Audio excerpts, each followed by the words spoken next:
maal lallabu jirra siyaasaadha wangeela amanteen jirtu amantootatti lallabaan jiraan ati ko amanteen maali jirtu amanen ati jiran amanteen jirtu dhugaa waaqa oo amanteen jirtu oo yeroo kiristaana qofa irratti lallaban qofa ishi ayyee waan jedhu mana yesus kirist qulqullummaatti jira okay okay yesus kristos waaqa tokko waaqessu ture miti sagalee nurraa qabadhaa jiru jedhana cufadhaa men nun baxabaxina yesus kristos waaqa tokko qofa waaqessu ture miti Yesus Kiristoos waaqa tokko waaqesse kan jedhu hin jiru kan bumaas eenyu waaqessu ture yaa abbaa yeroo eenyu kadhachuu ture inni yaa abbaa jennee akka yaammannu yuusatu nuuf kenne afuura abbaa jedhee waammatu satu yeroo kadhatu akka gartee barsiisota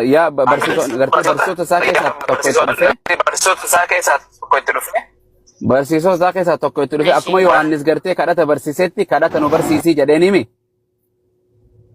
wangeela Luqaas kudha takkarraa yoo eegale akka jedheen itti fufee yeroo kadhattan jedheen yaa abbaa keenya yaa isa waaqarra jirtu jedhaa kadhadhaa jedheen himi yaa isa waaqarra jiraattu jedhaa kadhadhaa akkas yaa isa waaqarra jiraattu kadhadhaa inni waaqarra jiru san ilma moo abbaadha inni waaqarra jiraatu Yesuus Kiristoosidha kan inni gara mirga Waaqayyoo abbaa taa'e samitiire no Yesuus Kristos yeroo lafarra Yesuus waaqarra barsiisu ture moo lafarra barsiisu ture Yesuus isa waaqarra jiraatu sana kaasila isaan Yesuus Kristos biyya lafarra ture Yesuus eessa ture yeroo gartee barattootaan yoo barattoota isaa keessa yeroo tokko itti dhufe san biyya lafarra jira moo waaqarra jira yeroo gaafii gaafatan biyya lafarra jira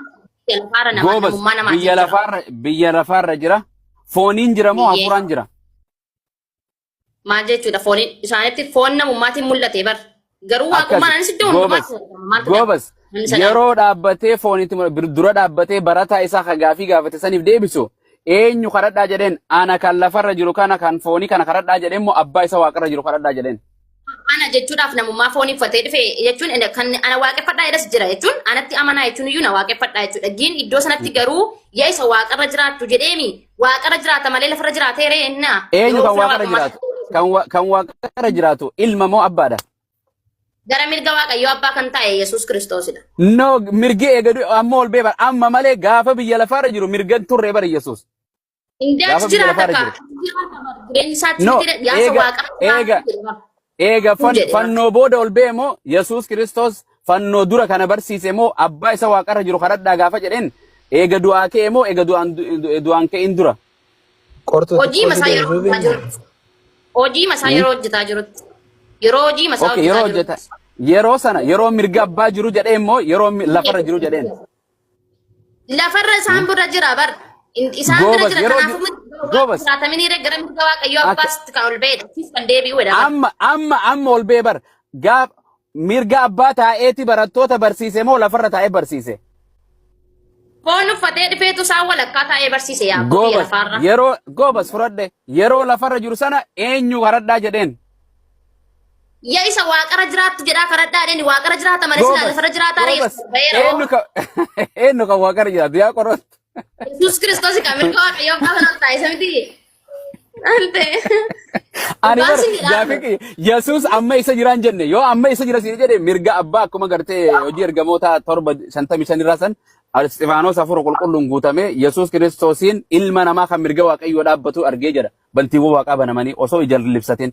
san hin jenneen Yesuus waggaa 3 fi ji'a muraasa gaafa barsiise sana biyya lafaarra barsiisu ture eenyu kadhadhaa jedheen abbaa isa waaqarra jiru moo ana kadhadhaa jedheen yooman dideen isaa anas jechuun anas kadhadhaa jedha waan isin maqaa kootiin kadhattan hundumaa narraa raawwadha jedheera miima okay maqaa Yesuus eenyu kadhatan waan hundumaa kadhanna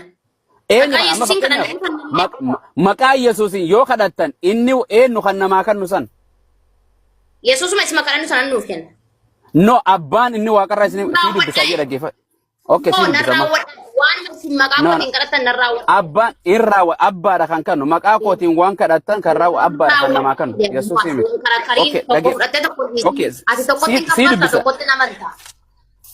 nama guututti kafartee jirtaati okay wangeela Luqaas kudha takka takkarraa si dubbisa huno Jaran obsa maatu fita kana booda. Konkolaataa keessatti oowwinu fita isin mukayyafa jala teessee akka nu gooti. Ani qorri bu'ee jira. Okay. Qorri maal bu'o mana oowwiste makiinaati yaa'u. Okay. Wangeela Luqaas. Maa sagaleen akkana deddeebitisa. Okay hiyyamu. Okay kudha takka wangeela Luqaas kudha takka kunooti. Isa na dura lixa gar tokko lixu jedhin. Hayyee akkana jedhama ture banadhu Luqaas kudha takka takkarraa. Taaf godha. Hayyee. Okay. Waa'ee kadhataa barsiisuu isaa jedha. Eenyu Yesuusii miti waa'ee kadhataa ka barsiise. Miti? Maalirra dubbisaaftaa? Luqaas akkasii jedhu bar. Luqaas kudha takka boqonnaa takkarraa. Okay. Luqaas tokko kudha tokko tansee baran. Okay. No. Afurri keenya bira jira si bira hin jiru. Okay. Ayyee akkana jedha. Yesuus iddoo takkatti hin kadhata ture. Eenyu kadhataa ture Yesuus? Jadi barsiisaa jechuun maanni hundu barsiisuudhaaf kadhateera Yesuus. Eenyu kadhate? Isin barsiisuuf eenyu kadhate? Waaqayyo abbaa kadhate ka. Goobas. Ati Yesuus kadhattama Waaqayyo kadhatta? Yesuusiin nan kadhadha. Faallaadha. Yesuusii fi ati faallaa waaqa tokkoon qabdan jechuudha. Inni abbaa kadhataa ati ilma kadhata. Faallaa. Waaqotiin kadhattanii beektanii jedheera. Dura maqaan beekure Waaqayyo abbaatiin beeku. Waaqayyoon beeku ture. Amma fakkeenyaaf yoo ati mootummaa takka taate maqaa kiyyaan yoo maqaa kiyyaan dheeyxee maqaa Abu Mu'aaziin baankii irraa liqeeffachuu dandeessi. Yoo warra mana bitu makiinaa bitu taate maqaa Abu Mu'aaziin jettee baankiin si kanniti. Yesuus Kiristoos yaa Waaqayyo isa Yesuus nu ergite akkana nu godhi kun rakkina hin qabu. Kan namaa godhu kan namaa kan Waaqayyo abba malee Yesuusii miti. Okay ittiin fufe. Yesuus iddoo takkatti. Raawwatu eenyu Abu Mu'aaz waanuma si maqaa kootiin kadhattan nan raawwadhaa jedhe bara. Maqaa kootiin eenyu kadhadhaa jedhe. Itti dhufna kana itti dhufna akka abbaa qofa kadhatan nu itti dhufna akka abbaa qofa kadhatan hayyee Yesuus iddoo takkatti hin kadhata ture kadhannaa isaa erga raawwatee booddee kadhatee waan kadhatu ani hin beeku waa hin kadhata wallahi waan kadhata hin kadhate bartoota isaa keessaa tokko yaa gooftaa Yohaannis bartoota isaa akkuma barsiise kadhachuu nu barsiisi jedheen barataan tokko itti dhufee barattoota 12 keessa qaamitti dhufe beeyne itti dhufe gartee yaa gooftaa akkuma Yohaannis gartee barattoota isaa kadhachuu barsiisetti mee atis nu barsiisi jedheen hayyee akka gartee qorattuun jettumoo akka Yesuus jedhu sana fudhanna qoy maal jedhee barsiise Yesuus na kadhadhaa jedheeni ilma kadhadhaa jedheeni abbaa kadhadhaa jedheeni dhaggeeffadha tole Yesuus lammaffaarratti kana irratti inni yommuu kadhattan dhaggeeffadha yommuu kadhattan akka kanatti itti fufee jirutti kadhadha. Hayya akkamitti? Yaa Abba, yaa isa waaqarra jiraattu abbaa keenya. Maqaan kee haa qulqullaa'u. Maqaan Yesuusii miti. Maqaan abbaa haa qulqullaa'u. Mootummaan kan kee kan Yesuusii miti. Mootummaan kan kee haa dhufu. Jaalala Yesuusii miti. Jaalalli kan kee waaqarratti haa ta'u. Akkasuma. Immoo lafa irratti haa ta'u hayyee itti fufe soora arraaf boru nu barbaachisu guyyaa nuuf kenni eenyu kadhadhaa jedhe kan nuuf kenni jedha Yesuus immoo Waaqayyo abbaa qorattu Waaqayyo abbaadha goobas thank you Yesuus kadhachuu kanaaf jechuu jirra okay amma dhaggeeffadha afraffaatan amma jabduun cubbuu keenyaas nuuf dhiisi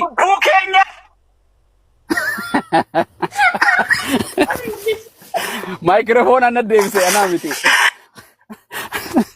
Cubbuu keen eenyu nu dhiisi jedha cubbuu kadhadhaa jedhe Waaqayyo abba kan cubbuu namaa dhiisu abbaa kadhadhaa jedhe cubbuu keenya nuuf dhiisi nus immoo warra nu yakkan hundumaaf hin dhiifna akkasuma ammas maal jedhe qormaatatti nun galchin jedha kadhadhaa jedhe abbuma kadhadhaa jedhe yaa Waaqayyo qormaata nun galchin fatana nun galchin dhukkuba nutti hin fidin waa hunda garte hamaa nu oolchi malee hamaarraa illee nu oolchi waan hamtu galgalaa fi ganama nu dhuftu jedha jedhee isaan barsiise kana hin fudhattaa guutuu isaa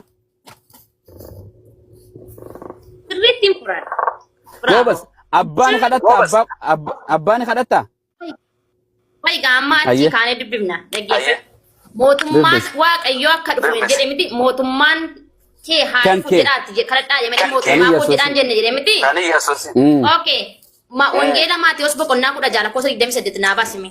Mootummaa eenyu akka dhufu ammoo marganna. Deebisii kennan deema takka takkaan. Kana nuyi fayyadamaa jirta qortu. yaa Sagalee deddeebisa. Abdi. Aha, okay, sorry. Eeshaye. tokkorraa kaasiitii mee akkuma nan jedhe kanatti faalleessi mee takka yoo walii galle kanuma jedhi takka. Mootummaan kun jennee mootummaa Waaqayyoo jedhee jette miti wangeela Maatiyos boqonnaa Akka jedhe ka okay mootummaa kan kee jedhe moo kan koo jedhe mootummaa kan kan koo maaliif Hayyee, jedhe ishi. barnummaa kan koo hin jedhu dhaggeeffadhu akkamitti akka Kanaafuu mootummaa mootummaan kan isaatiin kan abbaati jedhe ka mootummaan kan abbaati jedhe ka walii galla. kan koo moo kan abbaati jedhe miti wanti kan Mootummaan kan abbaa kan kooti kan koo moo kan abbaati jedhe tokko waan ta'e garuu waan sittu aqiiti wangeeluma Maatiyos boqonnaa 10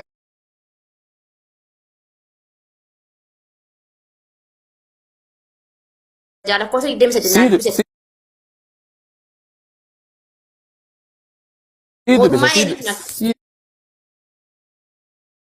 dubbisa waaqa mootummaan kan keeti jedhaa kadhadhaa jedhe yoo bakka biraa jedhe warra rukutee jechuudha kan fudhanne mootummaan kee haa dhufu jedhaati kadhadhaa jedhe mootummaan kee kan kootiin biyya kan isaa kan Yesuusii miti kan mootummaan asirratti mootummaa kan abbaa kan Yesuus kan abbaati tokko waan ta'eef qoy maal dubbatati kumaati taa'imee tuuti namoota gurguddoon irra baay'atantu jira waan ta'eef soorii dhiifama. It's okay.